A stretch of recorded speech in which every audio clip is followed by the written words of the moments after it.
and welcome to Town Hall 2025. I'm your moderator, Daniel Crowe. The original Town Hall was hosted by Jack Faust, a true giant of Oregon history from 1980 until 1993. Town Hall was a weekly public affairs program on Channel 2, featuring discussions, often contentious, between public officials, experts, and everyday Oregonians on topics that range from the serious, like child abuse, to the somewhat less so, like Bigfoot. Halfway through his run, Jack even had on a young 16-year-old from Mount Angel on his way to West Point. Yours truly. With Jack's blessing, it is my great honor and solemn responsibility to carry on the baton that Jack carried so well. Our goal here is to revive that spirit of robust, peaceable public debate, which has always characterized our Oregon way. Together, I think that we can do some good for all of our people. And we began with Series 1, the race for Oregon Republican Party Chair 2025. Soon to come, Series 2, the race for Oregon Democratic Party Chair 2025. If you, our audience, decide that talking with one another rather than past one another is preferable, well, maybe we'll be getting to know each other a little bit better.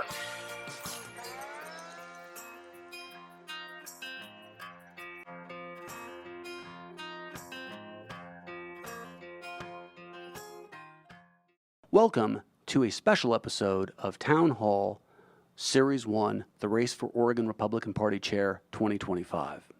Today we bring you the final episode of this series. We are in Portland, Oregon at the Oregon Republican Party State Central Committee Conference. While we are not allowed to go into the conference itself, we made arrangements to speak with the newly elected chair, vice chair, secretary, and treasurer of the Oregon Republican Party.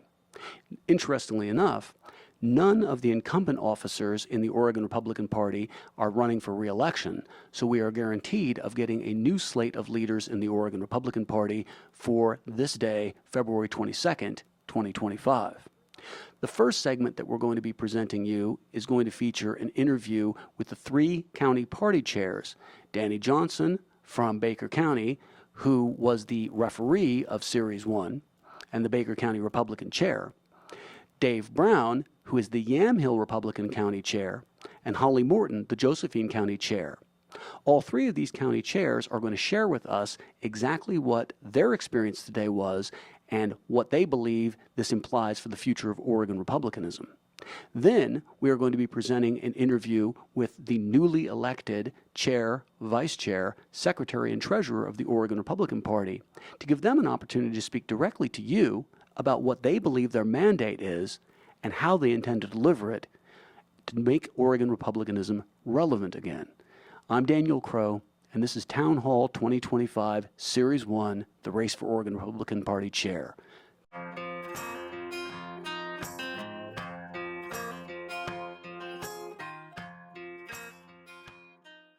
Welcome to the final episode of Town Hall 2025, Series 1, the race for Oregon Republican Party Chair, which we probably should have titled the race for Oregon Republican Party Chair, Vice Chair, Secretary, and Treasurer. We're joined here by the winners of today's Oregon Republican Party State Central Committee Conference, and I wanted to give an opportunity put a cherry on the top of Series 1 by giving each of you the opportunity to share with us a little bit about your experiences today, what you believe that your mandate is, and how you all intend to deliver it. So I'll start with you, Mr. Chair. Thank you very much, Daniel. It's good to be back on Oregon Town Hall. I'm starting to become a series regular at this point. I am Jerry Cummings, the newly elected chairman of the Oregon Republican Party. And, you mentioned that we are the winners. I honestly believe that with the field of candidates that were put forward, and with the unanimity and just the excitement and passion in the room today, that Oregon Republicans are winning. We're winning because no matter who came out of these elections, there is a desire and a drive to go forward and build the party, but more importantly, to be an active force in bringing Oregon back. And we're excited to be a part of that. My experience today was there were 5 candidates when we started the day. Originally, we had 7, as you know, and as I'm sure most of the audience knows. Chairman Justin Huang stepped down and said that he had decided it was time for him to pass the torch. And that was emotional for me and everyone sitting here because many of us spent a lot of time with Justin over the last few years. And then Richard Jolly had also stepped down. We began with 5. We worked our way down to where we had 3 and what we thought was going to be the second to the last round. But then with Gabriel Bueller's withdrawal, we had one final round, and I was very pleased to come out as the new chairman. But I will tell you, what we determined is we have an incredible team that is available to us in the candidates who were put forward, because there are so many positions that we now have to fill as an executive team, as officers, and we have some good people to draw on. Excellent. Thank you so much. Madam Vice Chair, Connie Welchel, newly elected Vice Chair of the Oregon Republican Party. What was your experience today?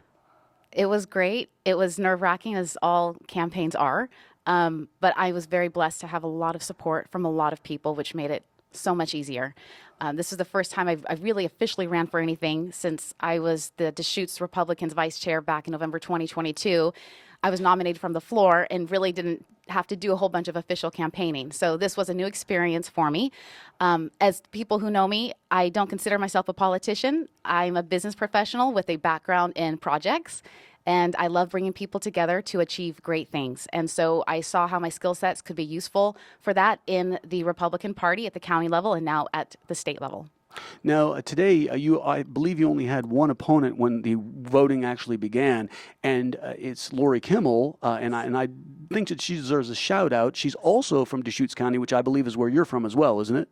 Yes. And yes. and so please give our viewers a little bit of a sense about how you and Lori, was it awkward that both of you coming out of Deschutes County, both of you campaigning for vice chair, was there awkwardness during that campaign or any bad blood, or do you believe that's now all water under the bridge? There wasn't been any bad blood, no.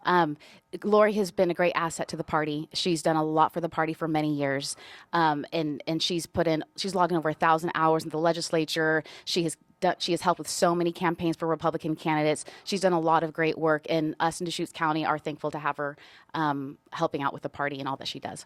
And I don't want to ask you to speak for her, but I'm going to, in that we have heard multiple times, including in our first segment with the county chairs, how they believe that even the people who weren't elected today are still going to be willing to be members of a team. Do you believe that Lori Kimmel is still going to be committed to the principles of the Oregon Republican Party? I do believe that, yes. She's been involved a long time. She's very committed.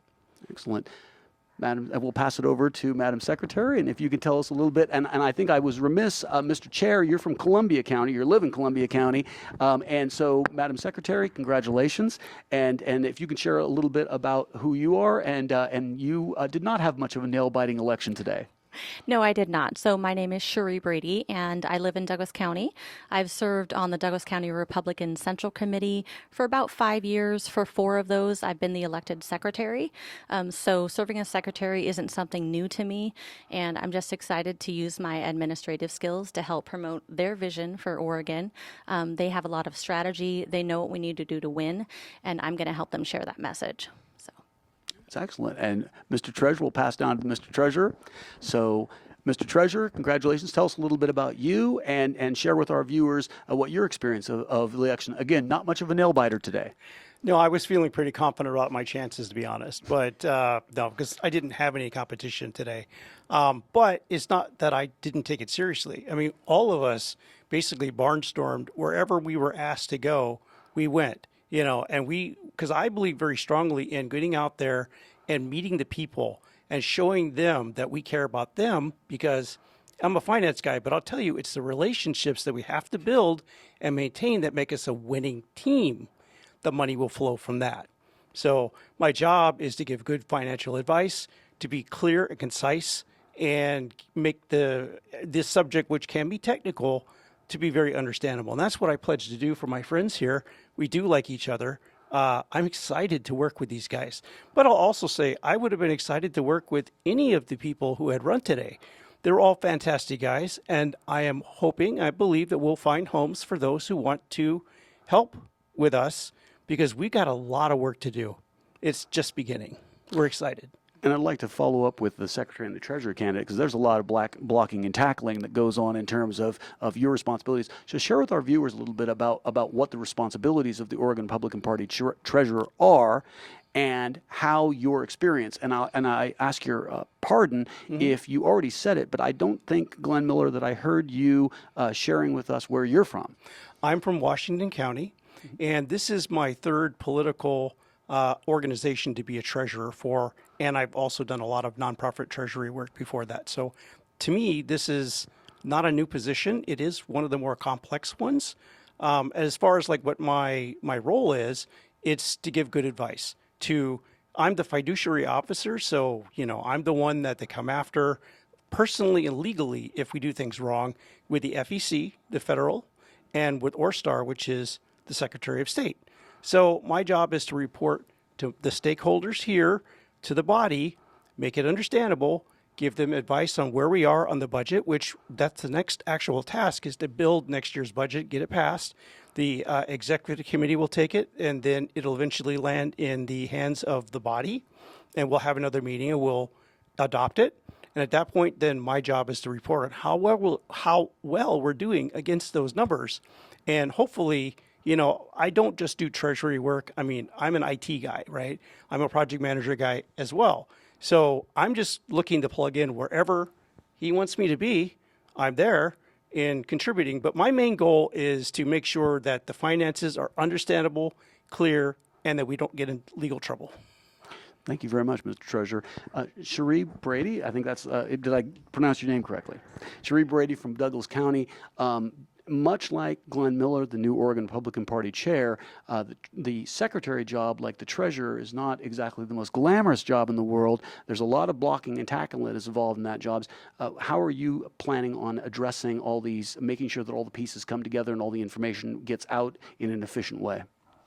Well, my job technically is to record our minutes for the meetings, so I'm the official record keeper. I also send our meeting notices and information from the Oregon Republican Party to our counties to keep them informed. So I'll be assisting with communications, and we have another committee that deals with receiving information from the public. So if we continue to use that committee, they'll be helping to field information that comes in from the public, but otherwise I'll just be assisting and helping to facilitate communication. But my main job is really to record the minutes and send the meeting notices, and I can share communication, and that's really easy to do when you have leaders that have something to say and a vision and a direction. So.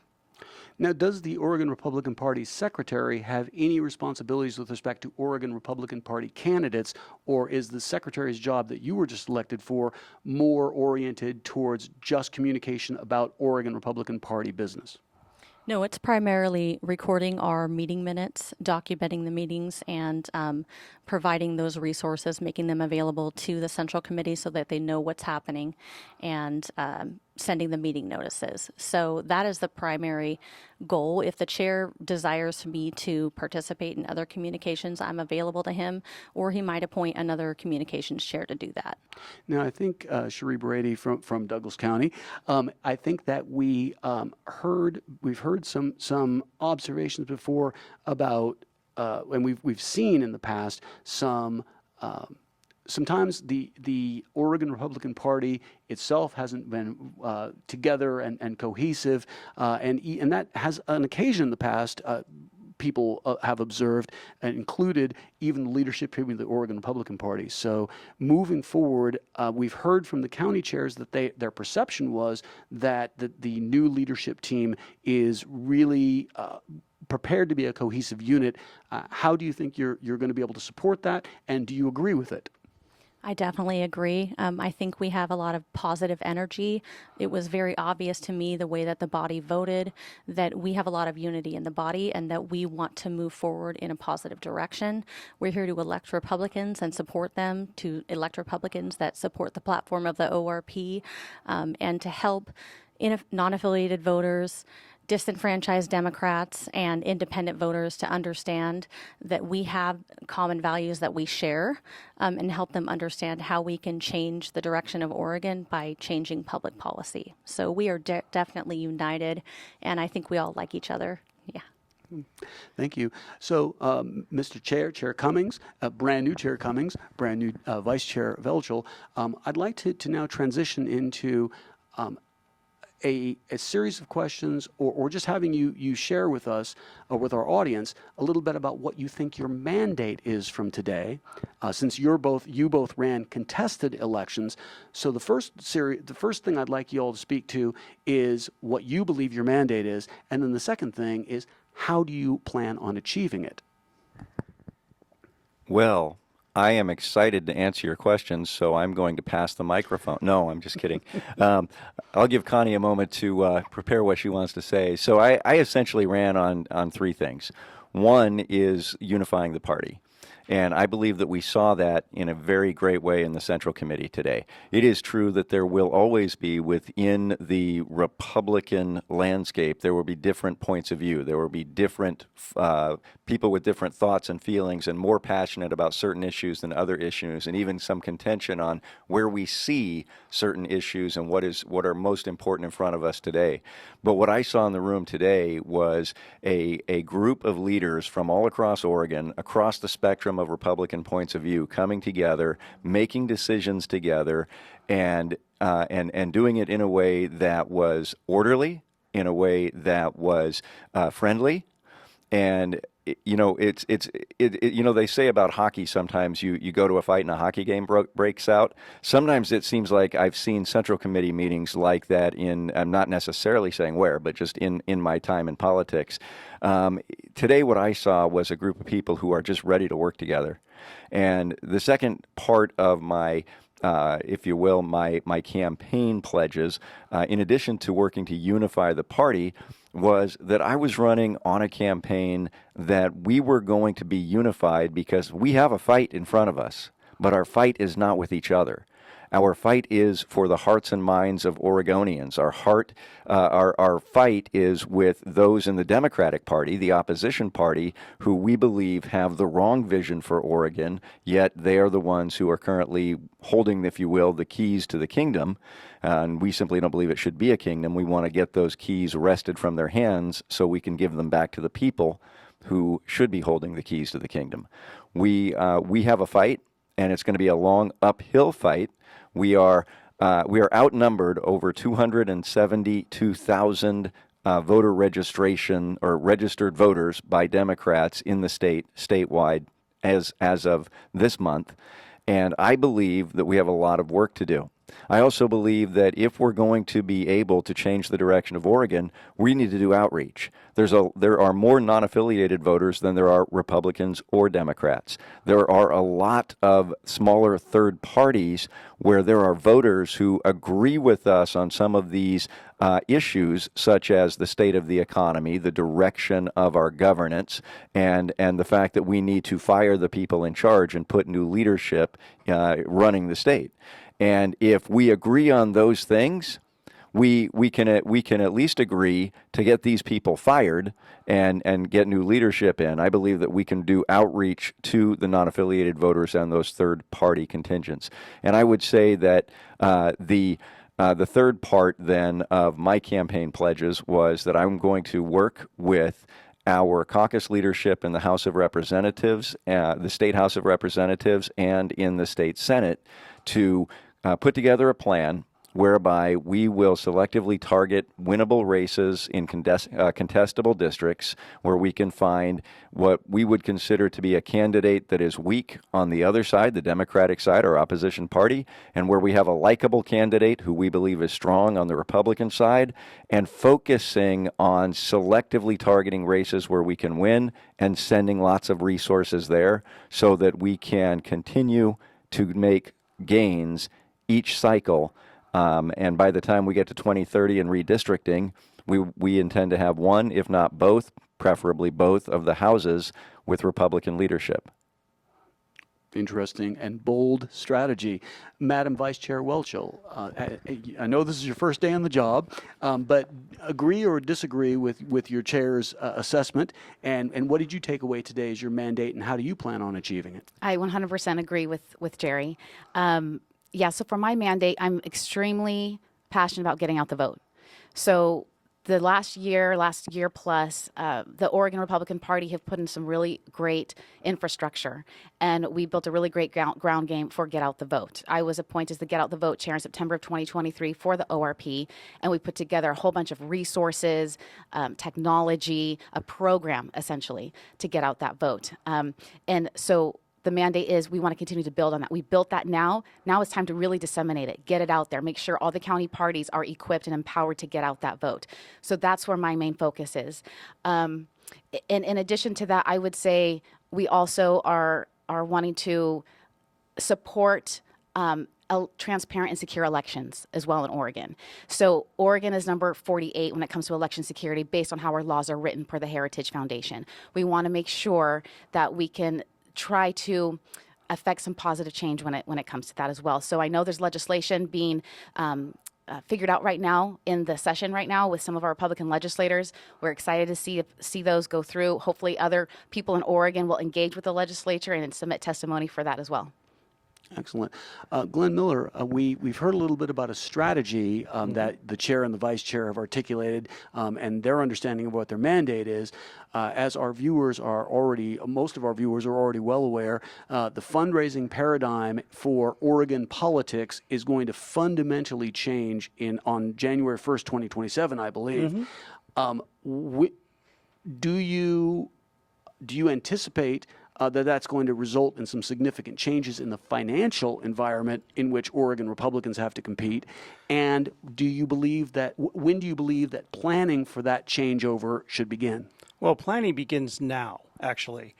Yes, it's definitely going to fundamentally shift because today, one of the main things that we say to people is if you want to donate, you donate to the candidate or you donate to the caucuses.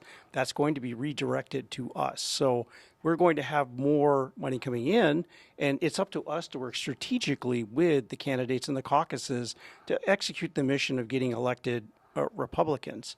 So yeah, I agree with everything that my colleagues have been saying here. And in terms of money flowing into the Oregon Republican Party under the new paradigm, and just to be clear for our viewers, I believe that in the next election cycle, or in fact the next two elections, so 2025, and, I'm sorry, 2020, is this 2025? Yes, it is. 2025 and the 2026 general election are going to be under the unlimited, uncapped rules, but that Oregon voters had directed the legislature to change the way in which campaign finance is regulated in the state of Oregon, and in fact, Oregon voters overwhelmingly amended the Oregon Constitution. What are the pluses and minuses that you see in terms of the change in the fundraising paradigm where it looks like Oregon is going to be aligned more closely with the limits that apply to federal candidates, but with some key exceptions? Wow. Well, the pluses are that I think that we get automatically a bit more of a seat at the table in that, people will be donating to us, and then it's up to us to basically direct where those dollars go because that's legally how it works. The minus, of course, is that it's more on us to actually do that work fairly and make sure that we actually accomplish the goals of our partners and friends who are out there running. I'm very happy personally that we are going down this route. It's, doing it the other way was kind of the wild, wild west. And I think that this brings a little order to the process. I support limits because it cuts both ways. The other side has the same rules that we have to play with. And I think for us being the minority party at this point in time, it really helps equalize the playing field a little bit as far as finances go.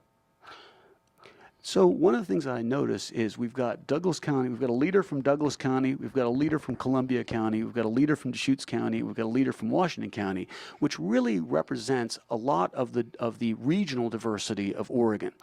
Do you all believe that that's going to be a facilitator for success for Oregon Republicans, or do you believe it is not relevant? I think that we're all stronger with diverse opinions and representation from different geographical areas. But our constituents are all across of Oregon, so it's on us to actually listen to them and represent all of them. Madam Vice Chair Welchel, since you got the microphone in your hand right now, what unique things about, now we all understand that Central Oregon and Eastern Oregon are not the same place, and nor is Southern Oregon or even the Valley or the coast, but what do you believe do you believe that we were going to have a vice chair that was going to be from Deschutes County no matter what? And so do you believe that having representation from the east side of the state is relevant to the future of the Oregon Republican Party, even though basically the entire eastern half of the state is one of our 6 congressional districts? Why, if you agree with that, why do you believe that it's useful for the Oregon Republican Party to have a voice that is coming out of Central Oregon? Well, because each region has their own unique needs. I mean, I completely agree with what Glenn said, but at the same time, it's nice to be able to have a voice from Eastern Central Oregon as well. You know, right now we're dealing with the wildfire hazard maps that have significantly affected our constituents in Deschutes County and also Eastern Oregon. So, but I know in other places on the western side of the Cascades is not such a big deal. So that's something that I can help bring forward as well. So yes, I think there is some benefit to having many of us from different regions of Oregon represent the ORP. And I never like to argue with or even dispute anything that our guests say, but I believe that even in the Valley and in Southern Oregon and on the coast, there are significant concerns about wildfire. And so I think I'm hearing that as a yes and, not as Eastern Oregon and Central Oregon have a particular concern, although obviously the more arid a region is, the more danger of wildfires. But I think the Santiam Canyon fire showed us that wildfires can strike anywhere and they can devastate communities, particularly in rural Oregon. So I'd like to transition or use that as a segue to Chair Jerry Cummings to say that there are critical public challenges that are facing our state. And the policy is made by our elected officials, but the organization is customarily provided by the political party apparatus, which you are now responsible for. And I'm sure that's a very daunting prospect to be in charge of taking the Oregon Republicans from the superminority into, as you boldly aspired and shared with us before, by 2030, Oregon Republicans controlling the House and the Senate. So in terms of these critical public priorities and policy priorities, what do you think the Oregon Republican Party can do and your leadership team can do in order to address those critical public priorities that our voters really care about? So the first thing we have to do is make sure that we, as the leaders of the Republican Party, are listening to 3 very important groups of people. The first is all Oregonians. All Oregonians are facing the same problems. All Oregonians are experiencing the same pain, and we need to be hearing them in their pain and in these crises. The second, of course, is we need to listen to Oregon Republicans. And Oregon Republicans, we are a party that believes in diversity of thought. We're a free-thinking, free-speaking party. So we don't always agree on everything. Believe it or not, the people sitting in front of you don't always agree on everything. It's very rare that I would dispute anything that Cherie Brady would say, but it has been known to happen that we've disagreed about something on occasion. Even though I also used to live in Douglas County, so we at least have in common that geographic region, as you mentioned, that can lead to a certain segmented thought pattern. But I also believe that we need to listen to our electeds and our candidates. So all Oregonians, the Republican voters at large, and our elected Republicans and candidates, because they are hearing from their constituents every day, both during the election cycle and after they assume office. And so by listening carefully, then I think that we then become, if you will, another voice at the table with the leadership of the caucuses and with the electeds around the state to say, okay, with all of these voices that are coming to us and all of these priorities that we see that the people of Oregon, Republicans in Oregon, and our candidates and elected are asking us to focus on, where can we take the limited resources that we have? And where can we focus those resources to affect the most meaningful change with those resources. And that's one of the things that we will be doing as a leadership team over the course of the next days, weeks, and months, is we will be spending time getting the opportunity to get the sense of what the priority issues are, what are the biggest policy changes that we could affect in Oregon that would make a difference to people's lives, and what resources do we have that we can allocate, and then decide where can we put our resources to affect that change. Now, I'd like to follow up with our brand new ORP secretary, Cherie Brady from Douglas County, and ask some specific questions about, first of all, was there any kind of concerted effort by Oregon Republicans to elect a regionally diverse group of leaders, or was it just happenstance? And the second question is, what do you believe in terms of the priorities and concerns of Southern Oregon that you're able to bring to the table and share with the rest of the leadership team? Sure. So I don't think that our body, I don't think there was an exact effort to try and find representation from across the state, but I do think that it's going to be great for Oregon. It's going to be great for Republicans. We do have different needs depending on where we live in Oregon. To your second question, I think that a lot of rural Oregonians don't feel that they are heard. Their voices aren't heard. They're making their they're saying what's impacting them, but our state legislature doesn't seem to be listening. So, right now, the opportunity to get engaged in the legislative session and speak to the things that they're trying to pass and how that's impacting them, I hope they start to listen. There's a lot of opposition to what they want to implement on us. And I think that we need to get engaged, submit testimony in the legislative session, and hopefully our legislators will listen. And I hope that, people that are voting in Oregon are paying attention and that they start to vote differently to bring people into leadership that hear what they have to say and that they want all Oregonians represented. Chair Jerry Cummings, one of the things that you shared with us about the three groups of people that you believe that Oregon Republicans need to really concentrate on listening to, and the first one that you indicated was just the Oregon people in general.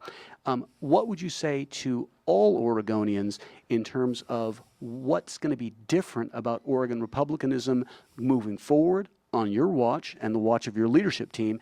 And what are some things that you're going to try to change, and what are some things that you're going to try to sustain? So first of all, let me say that we have an incredibly rich legacy of great Republican leadership and great Republican service from the party faithful, the party voters, the party volunteers, and the county leaderships and the state leadership over the course of well over a century and a half. So there are many things that we want to maintain. Most of those things come down to principles. What are the primary principles of our party? If you think about American republicanism since before the Revolutionary War, republicanism with a small r, if you will, but long before it was the name of a political party, American republicanism is founded in two basic principles. One is representative government of the people, by the people, and for the people, and the other is that all people have natural rights that are given to them by their Creator, and they are inalienable. So we do not ever want to divert or diverge from those two core principles. They're not only the principles of our party, but they are, according to the Declaration of Independence, the founding principles of our country. And so we will always maintain the principles of our party that are rooted in those two sacred principles that we hold dear. I believe that the leaders that came before us have done great work. And when we say that we're embarking on a new era, we do not mean to say that the leaders that came before us weren't doing a great job and they didn't do great things. What we're saying is, in this cycle, if you think about it, the four officers in front of you, every single one of us is new. But that's not because the Oregon Republican Party Central Committee said, we want to fire all of our leaders. Not one of our leaders actually was on the ballot today. So it was the leaders who said it's time to pass the torch. And the Central Committee chose us to be the ones who would receive that torch. So what I would say to all Oregonians and to all Oregon Republicans is Jerry Cummings, Connie Welchel, Cherie Brady, and Glenn Miller, a name many of you may know. We, along with, of course, our National Committee man and National Committee woman, we are the 6 officers of the Oregon Republican Party. We hear you. We live with the pain you live with. We experience the problems that you face. And we know that the fundamental, most important thing you want us to focus on is getting our economy back on track, getting our government to be less filled with bureaucracy and more filled with action. And really what we want to see is the government out of the way so that the people of Oregon can just simply live, be free, and build great things. Because we're the party of small government, and we're the party of big freedom. So we are here, we're not going anywhere, and we will fight for every Oregonian, even the ones that we know aren't going to vote with us. We're fighting for your freedom. Well, and specifically following up on that, I'd like we're here in Portland today, and Portland is not exactly notorious for its bipartisan nature, and so, and in all fairness, just as there are other parts of the state that are also more Republican than Democrat. Portland is quite heavily, the registration advantage is quite heavily in favor, and in the entire metro area. For those Oregonians who have very negative opinions about Oregon Republicanism, are those people irrelevant from your perspective to the future, to what the Oregon Republican Party wants to move forward and become? Or what would you say to those people who have very negative perceptions? Are they well informed? Do you believe that these negative perceptions are well informed? And do you believe that you can change minds of people who are adamantly opposed to republicanism, and particularly Oregon republicanism? So first of all, no Oregonian is irrelevant to me. No Oregonian is irrelevant to anyone sitting in front of you. The Oregon Republican Party is fighting for the people who don't agree with us as much as we are fighting for the people who do. That said, what I would say to those who adamantly and vehemently disagree with us is, welcome to America. We are not always going to agree. That's why we have elections. That's why we have the opportunity in our sacred structure as a republic to have a bloodless coup d'etat, a revolution without arms, every 2 years. We can replace a Congress. We can replace the legislature. We have the opportunity in this country to hear each other, listen to each other, and have free and fair elections. We want to make sure that that's exactly what's happening, that the elections are free and fair, and that we are hearing each other. I would say that we may not be able to change every mind. That really what it comes down to is sometimes we have competing or colliding worldviews. And when you have worldviews that collide, it's very difficult to find common ground. But we get nowhere by shouting at each other. We get nowhere by not hearing each other. But I will say this, right now, there are problems every Oregonian shares. The rising cost of food, insurance, gasoline, housing, what it costs simply to provide for and take care of your family. That is something that every Oregonian knows is real. And we feel it too. We want to address that problem.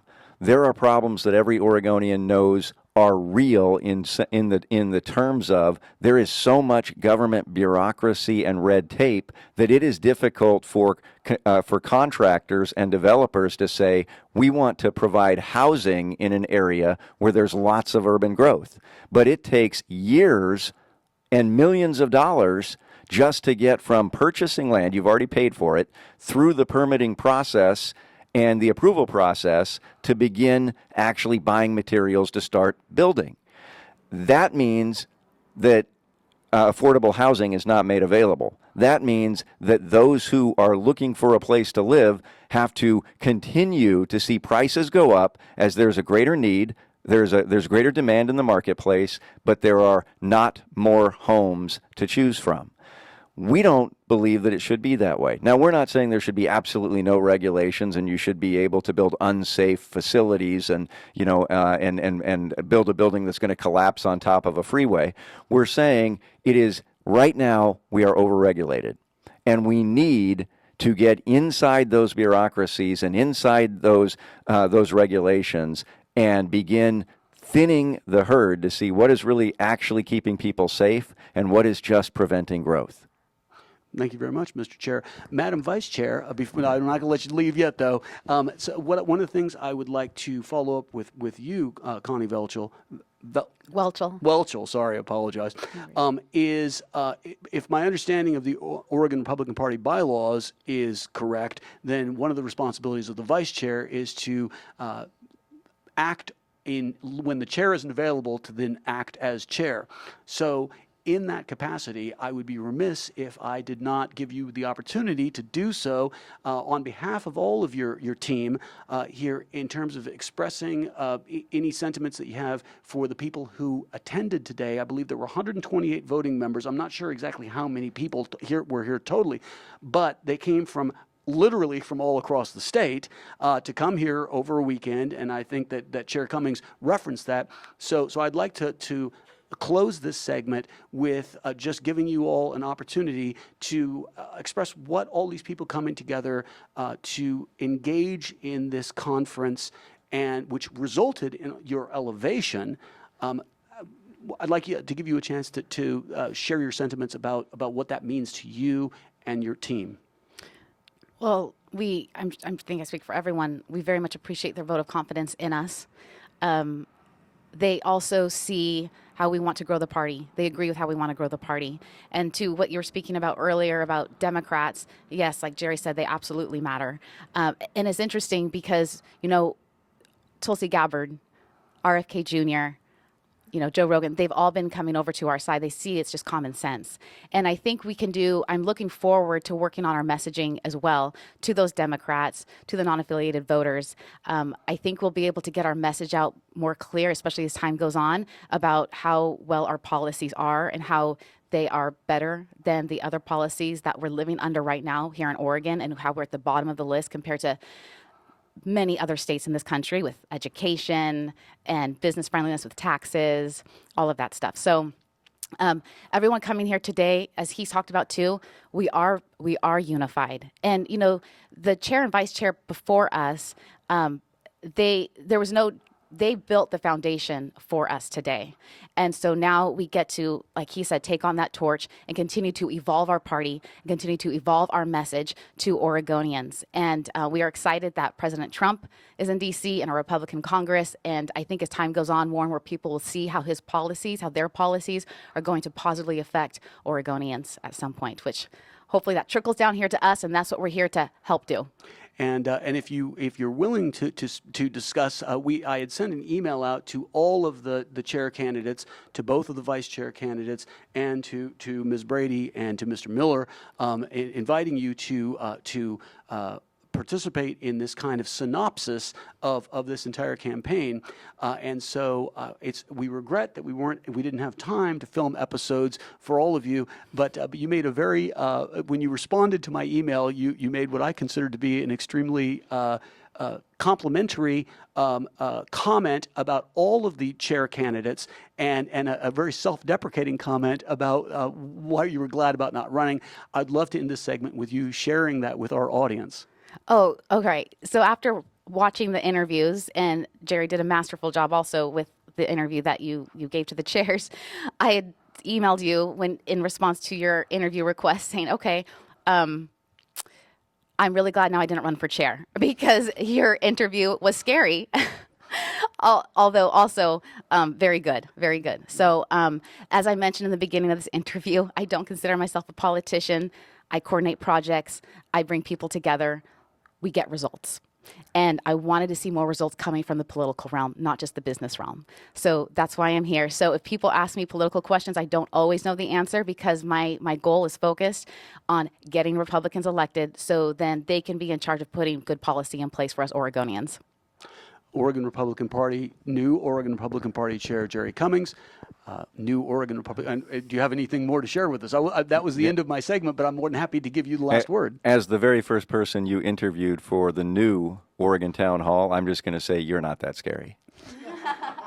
I think my wife would agree with you. You are a fabulous interviewer, though, a great broadcaster, and I appreciate your professionalism. I look forward to being a viewer and listener to the Oregon Town Hall with Daniel for as long as you continue, and I think that'll be for a very long time. Well, my opinion is not really relevant, but our audience thanks all of you very much for sharing your insights today on February 22nd, 2025, the day in which you all were given a profound public responsibility for all of our people, and that's at least what I heard you sharing with all of you sharing with us, is the focus of the Oregon Republican Party moving forward is going to be the well-being of all Oregonians, and I think that will be so hopefully something that all of our people will be open to, and I hope it's something that that you all will be delivering, and because it's today's day one of your tenure, and we don't know how long you're going to all choose to continue to be in this office,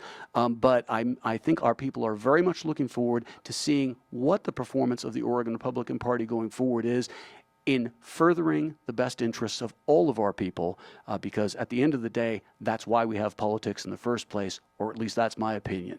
So Oregon Republican Party brand new Oregon Republican Party Chair Jerry Cummings, brand new Oregon Republican Party Vice Chair Connie Welchel, okay, I will get that right in about 10 years. Brand new Oregon Republican Party Secretary Cherie Brady. Okay, thank you. And it'll be hard for me to forget Glenn Miller, the famous orchestra master, but probably not the same person. But any relation?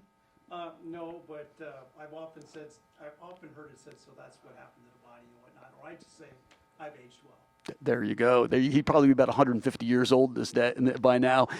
So thank you all so much for everything that you contributed to Series 1 of Town Hall 2025, the race for Oregon Republican Party Chair, Vice Chair, Secretary, and Treasurer. My name is Daniel Crowe. I'm your host, and I want to let's keep talking Oregon. Thanks so much.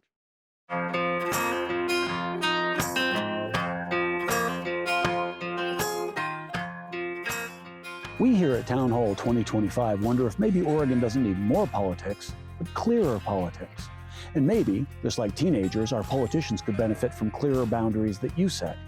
To support your responsibility for self-government, we are working to revive an Oregon where once we were able to disagree without being disagreeable. In the coming months, we hope to bring you, in their own words, leaders from all of our political parties. Thank you for joining us on Series 1, the race for Oregon Republican Party Chair 2025. Next up will be Series 2, the race for Democratic Party Chair 2025. I'm Daniel Crowe, and this is Town Hall 2025. Until next time, let's keep talking.